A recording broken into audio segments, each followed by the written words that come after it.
It's Ayya Vimala, and today is Friday, November the 20th. And I hope we are all finishing off your week feeling good, feeling positive, feeling productive. Being productive may be taking care of others and feeding them and trying to come up with new interesting ideas for feeding your family.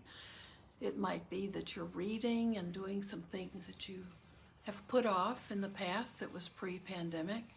Because even if you're still working, hopefully you have, you're not too burdened, too overloaded, and you have a little bit of time that you can spend in quiet activities. So I hope you're practicing. This is a wonderful time to encourage you to practice. Practice a few minutes more every day if you can. And don't worry if all you're practicing is a body scan or just your metta practice, because those are both really important. The body scan begins by helping us relax and come back to our body. And then there are other body scans that help us deal with the impermanence of the body and to deal with aging and growing old and eventually dying. So there are some really important purposes for a body scan, but getting in touch with our bodies and making sure we aren't kind of disassociating from ourselves when things are stressful. And the body scan can help us with that. So and then in the Satipatthana Sutta, there are different forms of meditation offered there. So typically, when you begin to meditate, you probably learn just to be with your breath. And that practice is solid, and you can always do that. But you can learn from different teachers, other different meditation practices. So you should have your arsenal. You should have your toolkit ready. If you're having a day where you're angry, you can focus on just looking at that anger, or use rain in your meditation. That's the recognize, accept, investigate, and then come back to nurture yourself. And look at a specific incident where you might have a difficult emotion that you'd like. Okay, thought I disconnected. This coming Monday is our book group. So anyone is welcome to join, and there's no charge. It's from 5:30 to 6:30 Central Time, and we'll be working on chapters 9 through 11. It's Pema Chodron's book, Welcoming the Unwelcome. And even if you haven't read it, we're welcome to have you join us for an hour of being with noble friends. And the conversation is always right on spot, but it's also, I think we all feel really good about just connecting with our virtual Sangha and getting different people's opinions about the book and things, or maybe the things that we're all spotting, and several people may want to talk about the same issue. So come, don't feel guilty if you haven't read it. You can enjoy the conversation. And that's this Monday, and Central Time is 5:30 to 6:30. So chapters 9 through 11, I just wanted to read the little quotes at the beginning, the little tidbits that tell us a little bit about the chapter.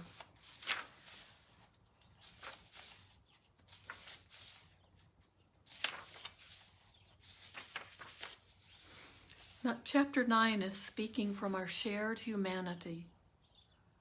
That's feeling that connection, right, with all other living beings. Bodhisattva speech communicates respect for yourself and others, rather than disrespect, aggression, and polarization. It is speech that comes from the heart and communicates to the heart. So when she talks about Bodhisattva speech, the Bodhisattva is someone or a being who wants to become a Buddha or wants to really explore that what is often called Buddha nature within them. So the Bodhisattva is someone who is on the path and is going to continue on the path. And the vow that you take says that you will continue until all other beings have entered the same state.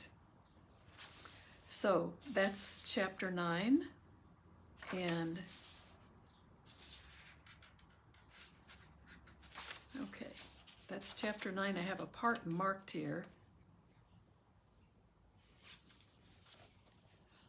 Here's one that might resonate with some of you, because I know if you're having more time with yourself, and sometimes even if you're practicing more in your meditation, you may feel this way. Coming to terms with what we find in ourselves can be painful, but if we can learn to sit with the raw pain of that self-discovery, if we can sit with and bear the uncomfortable feeling, that itself will soften our heart. It will make us more humble, because all of us are really quite vulnerable. When we speak to others unskillfully from our reactivity, it's all too easy to open up wounds. But when we speak from our own vulnerable good heart, what comes out of our mouths is more likely to be healing than divisive. Instead of making others feel bad about themselves, our speech can help them connect to what is best within themselves. And I think I may have shared this quote with you. I love it. I often quote Shantideva, a great Buddhist sage from the 8th century, whose writings are widely taught to this day. His advice is to keep ourselves from escalating is to remain like a log of wood. He lists many provocative situations and then recommends that we don't act or speak when they come up. So I love that image of acting like a log of wood is very helpful for me. And then chapter 10 is how you label it, is how it appears. Never underestimate the power of mind. How you work with things can really transform what seems to be. Working with the inner has the ability to transform the outer, though not in any linear way you can put your finger on.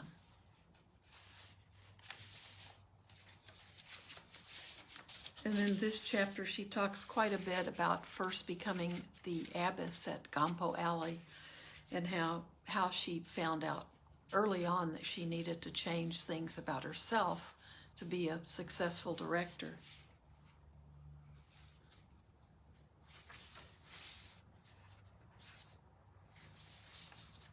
And she says near the end of the chapter, this is after talking about some of the problems that others had with her early management at Gampo Abbey in Nova Scotia. I used to feel under attack all the time, but now people seem pretty nice. Is it because I have less aggression or because they're actually nicer? You never get to know a definite answer, but what becomes increasingly clear is that your inner work has a profound effect on how you perceive the outer world. This is why we should pay attention to how we label things. So it's a very good chapter. And then 11, the practice of open awareness. Practicing open awareness is a gradual process of continually going back to see what we're seeing, smelling what we're smelling, feeling what we're feeling. Whatever happens, the method is to keep going, to keep letting go of the extra stuff and return to just what's here. And so that's a description of mindfulness practice. We keep letting go of everything that comes in to distract our minds. And a lot of what's distracting us is just what's coming in through our sense organs and those sense doors and our sense consciousness that the Buddha talks about. So This may be something that we have to look at. If something is continually distracting us, we can sit and meditate with that as the object of our meditation. So that's one reason that we close our eyes in our practice. Most Theravadins practice with their eyes closed. So if we are being distracted we won't be distracted so much by visual objects in our vision, but we'll have noise and we'll have smell and we'll have the feeling of touch in case it's a very hot room or a very cold space. So we have even taste. We may taste coffee or tea in our mouth and start thinking about it and wanting something more than just a sip of water to drink. So we can focus on those obstacles, those distractions in our way, and just be with them and see.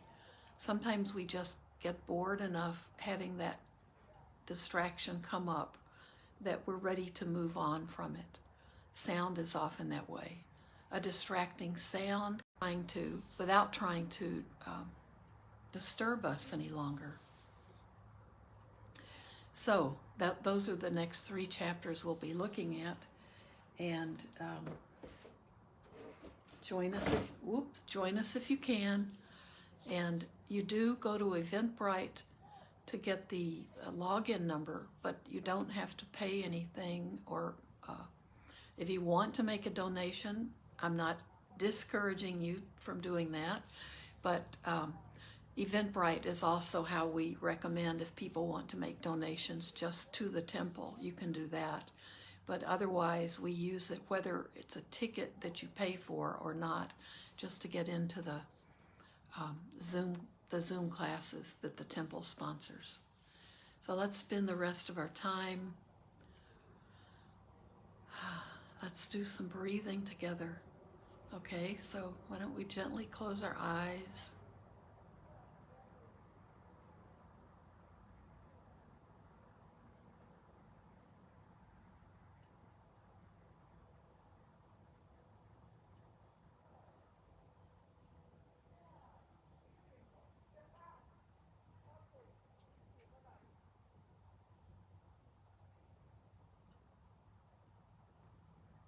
And just observe your body breathing for you. If your spine is straight and you feel you've lifted your spine up, any way that your body can feel comfortable, but allowing your oxygen as you breathe to fill up your lungs. It doesn't have to be effort on your part. You're just giving the body what it needs to take a fuller breath.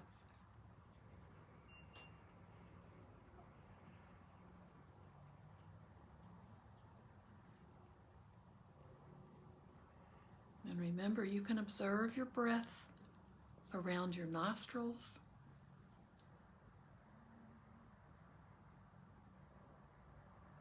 That's more subtle than observing it at your belly, where you can put your hand on your belly and feel it rise with the inhale and contract with the exhale. You can choose either spot.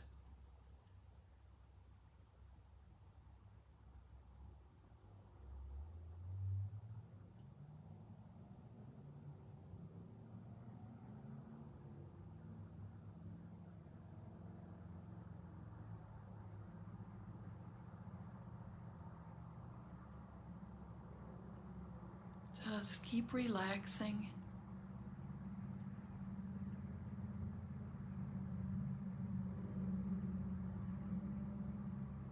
Be aware of your breathing. Let your focus be light.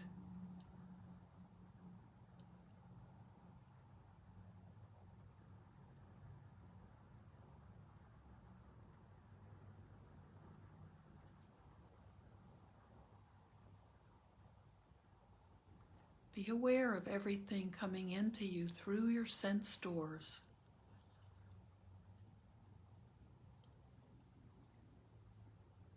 But see if you can just allow sounds to be sounds, smells to be smells.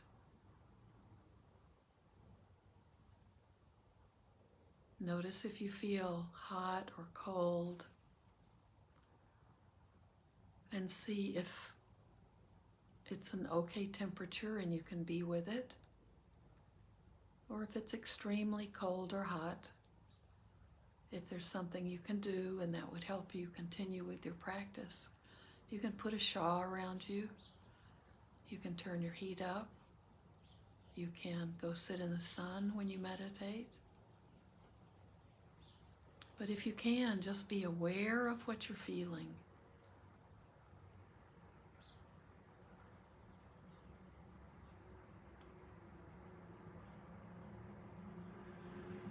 And then we just let it go.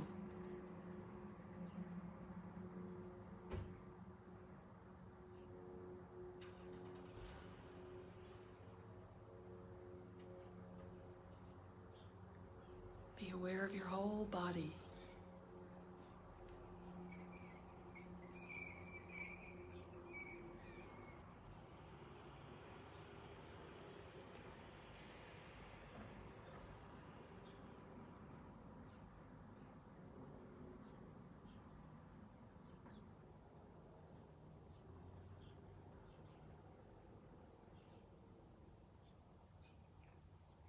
And your body might be telling you, get out and walk today.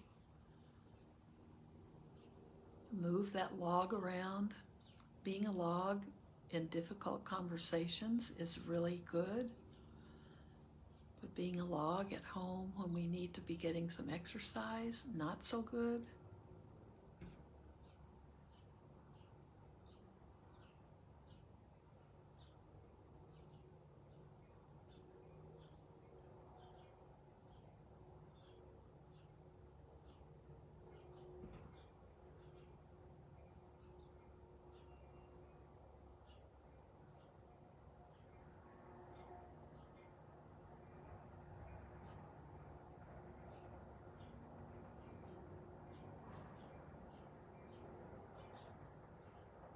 Be aware of how good it feels to just be with your breath.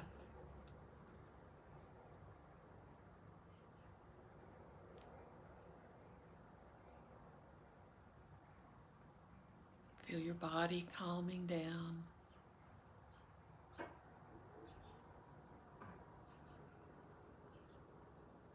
Feel ease in your posture. And if your posture is not comfortable for you, make changes. You want to be comfortable and not distracted by pain.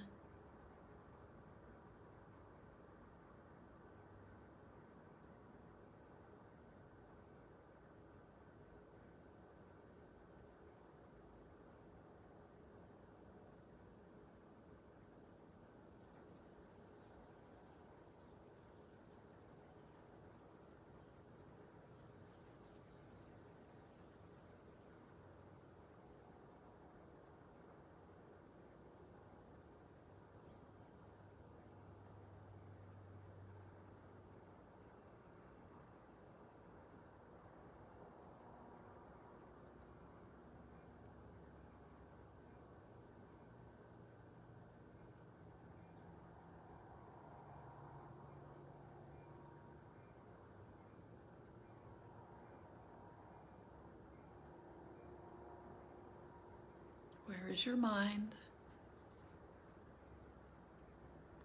Just allow it to come back, come back.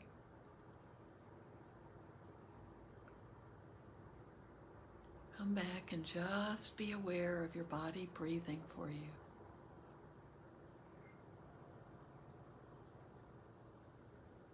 No need to entertain your mind by paying attention to it.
if you can, I want you to keep practicing being with your breath. If you want to, and if you're finding it difficult, switch to a body scan and do a body scan for about 5 to 10 minutes. Or you might want to stand up or go outside and walk in an area where you can just be quiet. And continue your practice.